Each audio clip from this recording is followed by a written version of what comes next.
Ya, assalamualaikum warahmatullahi wabarakatuh. Jumpa lagi sama saya di video kedua di mata kuliah IT Service Management.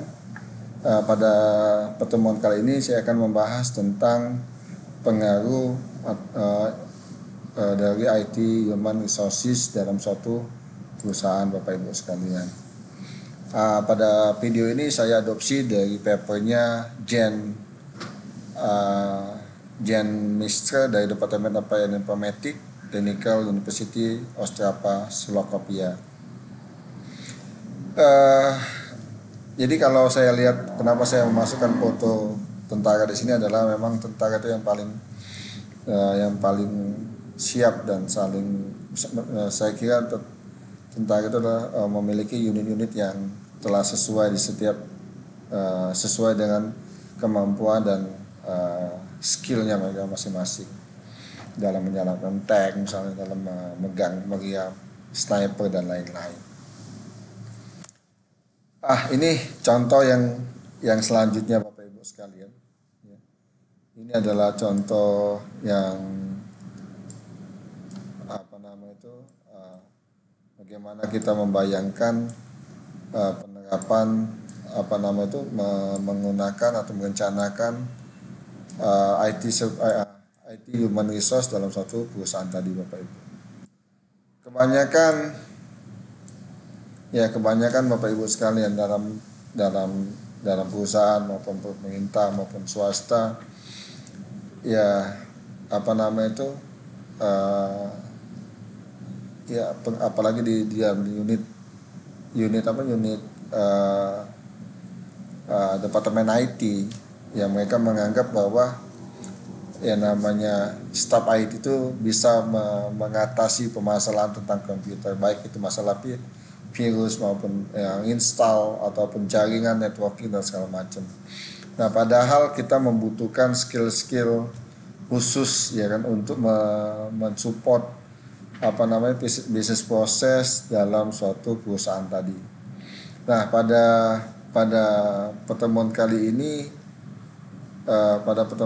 ini kita akan membahas tentang apa namanya itu bagaimana peranan pengaruh dari dan kita kaitkan IT Human Resource Management dalam IT Service Management, Bapak Ibu sekalian. Ya, di sini ada tentang introduction, purpose and objective, personal policy and management, IT Service Management personal role, finding and discussion yang membahas tentang hasil dari penelitian ini. Yang selanjutnya ada kesimpulan. Nah, jadi di dalam suatu kita mulai dari introduction, Bapak Ibu sekalian.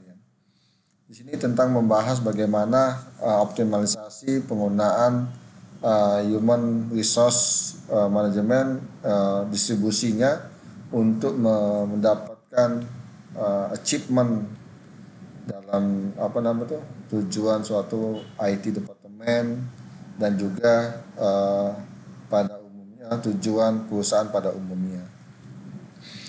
Jadi apa namanya itu struktur dari IT department itu should be designed on base of the IT service life cycle. IT personnel should support the IT service in all tahapan di dalam apa namanya itu life cycle. Jadi pada pertemuan kali ini ya kan jadi bagaimana menggunakan suatu metode menggambarkan atau menjabarkan transformasi dari struktur di IT departemen ya kan untuk mensupport seluruh proses bisnis yang ada di perusahaan yang didasarkan dari IT infrastructure library tadi, Bapak Ibu sekalian. Nah, implementasi proses IT didasarkan pada ITIL dan kemungkinan menangani insiden dan masalah yang terjadi. Mendapatkan pengetahuan baru dari masalah ini untuk menghindari terulangnya kembali. ITIL juga berkontribusi pada peningkatan kualitas layanan IT yang juga berdampak pada positif pada biaya layanan IT. Di masa lalu, peran IT manager berhubungan dengan manajemen teknokratis. Namun pada saat ini menurut ITIL, setiap karyawan IT harus bertanggung jawab pada setiap tahapan proses IT tertentu. Misalnya dalam perubahan change management, capability management, ya kan, terus juga manajemen level layanan tadi dan lain-lain. Setiap proses IT harus memiliki pemilik prosesnya yang bertanggung jawab atas hasil output prosesnya tadi. Nah, jadi kita akan membahas bagaimana meletakkan jadi IT departemen itu dibangun berdasarkan proses bisnis yang ada di dalam satu organisasi tadi, Bapak Ibu sekalian. Nah, di sini jadi kita membahas itu mulai dari personal policy dan manajemen dalam suatu perusahaan tadi, Bapak Ibu. Ada instrumen yang berkontribusi, ya misalnya penerapan kebijakan, tugas dan wewenang dari suatu personel untuk mensupport tujuan perusahaan harus dikomunikasikan. Terus selanjutnya tingkat pemberdayaan penentuan sejauh mana karyawan dapat dianggap bertanggung jawab atas kualitas pekerjaan yang mereka berikan tadi. Akuntabilitas, ya kan, tentang masing-masing karyawan tadi bagaimana memiliki ruang untuk melaksanakan tugasnya, ya kan, serta harus men-tracking tugas yang sudah dilakukan oleh si karyawan tadi. Dan selanjutnya adalah manajemen kompetensi, kebutuhan perusahaan bagaimana dalam pengembangan harus disinkronisasi dengan karyawan yang kita miliki tadi. Nah, fokusnya tidak hanya pada penerapan kecocokan yang baik atau kompetensi yang dibutuhkan, tetapi juga pada peluang dalam pengembangan kompetensi yang dihadapi oleh perusahaan tadi, Bapak Ibu sekalian. Jadi kompetensi tadi bukan saja pada permasalahan, tapi juga pada peluang-peluang atau opportunity yang akan dicapai oleh suatu perusahaan. Nah, jadi kita kaitkan dengan ITIL, ada 3 pendekatan berdasarkan untuk human resource management tadi. Pendekatan keras atau hardware tadi bersumber pada sumber daya manusia dipandang sebagai alat produksi. Departemen IT harus diatur secara efektif berdasarkan faktor ekonomi, teknis dan lainnya. Kebijakan kepegawaian dibentuk oleh strategi perusahaan. Ya kan, jadi karyawan diberi nilai yang berbeda untuk perusahaan, yaitu karyawan strategis lebih berharga dari kawan-kawan yang standar mereka tadi. Pendekatan software fokus pada pendidikan, pengembangan potensi karyawan dan yang memiliki motivasi tinggi, yang berkemampuan identifikasi yang potensi mereka yang harus dikembangkan tadi. Perusahaan harus berinvestasi pada karyawannya dan kemudian memanfaatkan potensi mereka untuk mengembangkan strategi bisnis yang setelah ditetapkan. Ya, yang selanjutnya adalah pendekatan mix atau terpadu tadi, yang mengkoordinasikan kepentingan staf dan perusahaan. Perusahaan menghadapi tantangan baru untuk membutuhkan keterampilan dan ide baru dari karyawan tadi, dapat memberikan solusi dalam menghadapi situasi dengan kemampuan yang dimiliki oleh karyawan tadi, Bapak Ibu sekalian. Nah, selanjutnya tadi kita bahas tentang personal policy dan manajemen. Selanjutnya juga tentang budaya dalam suatu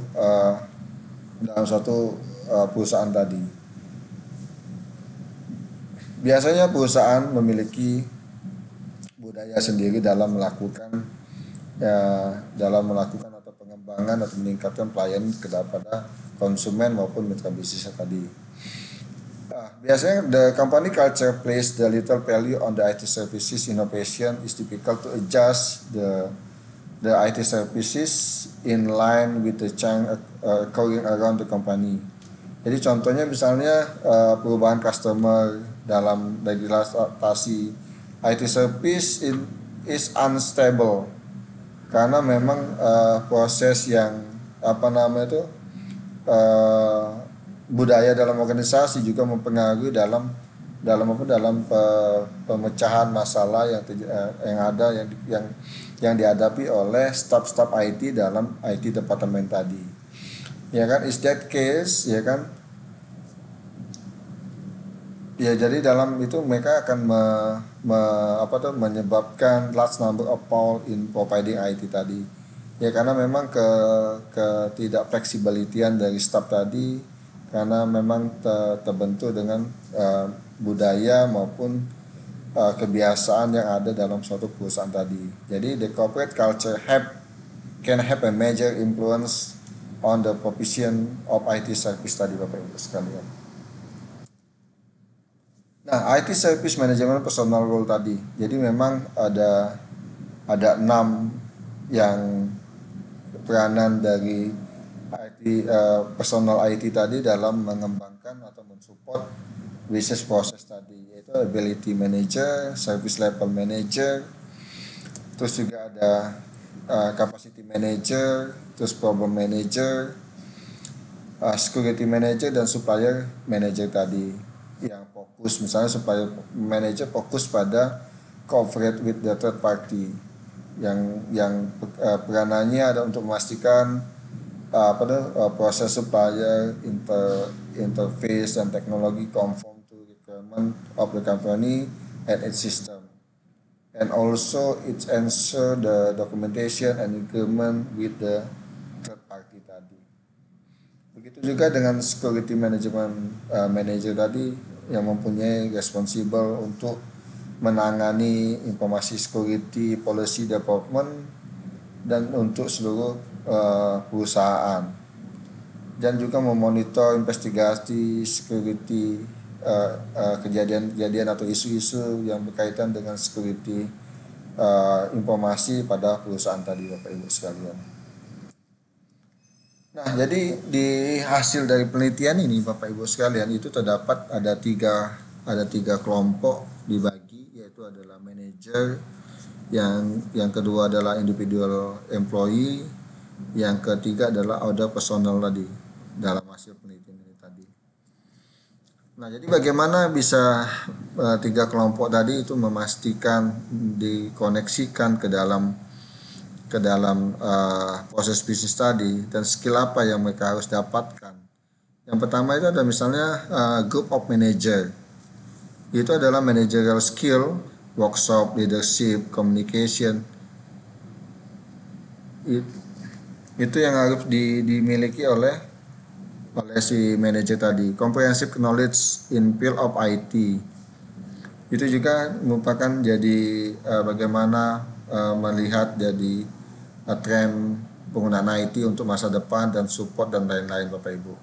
Yang selanjutnya adalah analytical skill, statistik dan prediction, yang wajib dimiliki oleh manajer dalam mensupport proses bisnis dalam perusahaan tadi.